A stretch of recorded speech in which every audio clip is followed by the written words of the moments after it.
the old self and the new self.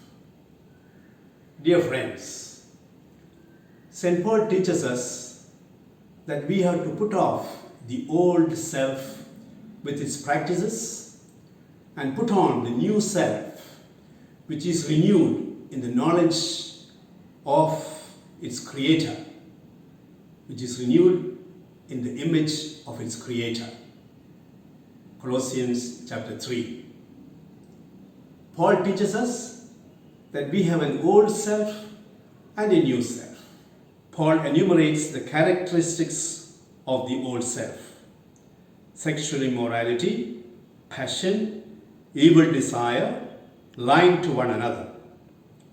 New self consists in a daily renewal in the knowledge that we are made in the image and likeness of God, the Creator, in whose image we are all fashioned. New self reveals to us a deeper understanding of our true identity, our true self. We are made in the image and likeness of God. New self reveals to us a deeper oneness we have with God and with others.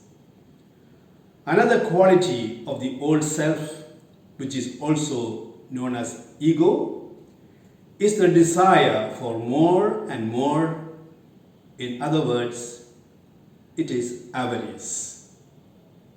Ego is never satisfied and constantly burning with the desire to hoard more and more. They have the conviction that the more they have, the greater their personality will be. In the Gospel of St. Luke chapter 12, Jesus tells us a parable about a rich man whose land produced plentifully. Not knowing how to handle such an abundance of wealth, he decided to tear down his old barns and build larger ones. He stored up there all his abundance of produce, saying, "Now, soul, you have ample goods stored up for many years. Relax, eat, drink, and be merry." This is the attitude of the ego, which finds its joy only in the material wealth and prosperity of this world.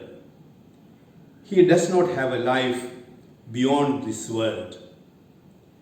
Jesus brands this attitude as a foolish attitude by calling the rich man a fool.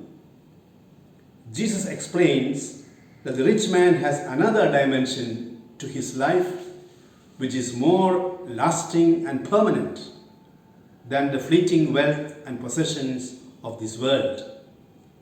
His identity is tied up with the impermanent realities of this world. The things of the world are transient, as is evident from the question with which this parable ends. The things you have stored up, whose will they be? He has to find his life, his soul, beyond the riches and wealth which he has stored up. Eric Fromm, a psychologist, says, "Our society is one in which the essence of being is in having. If one has nothing, one is nothing, nobody." Malcolm Muggeridge has written a book under the title "Something Beautiful for God."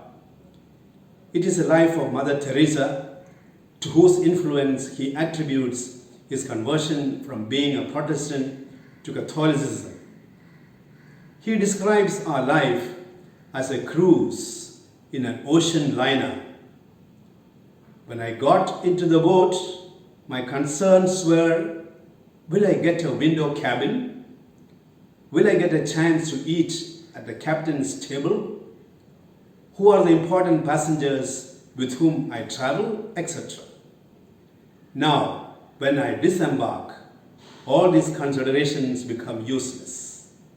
Indeed, the new self in us teaches us to live our life with values which are permanent. St. Paul invites us to put off your old self, which is being corrupted by its deceitful desires, and to be made new in attitude of your minds, and to put on the new self, created to be like God in true righteousness and holiness. Ephesians chapter 4, verses 22 to 24. Our life journey is to put aside our old self and discover more fully that we are made in the image and likeness of God, our true self, the new self. May God bless you.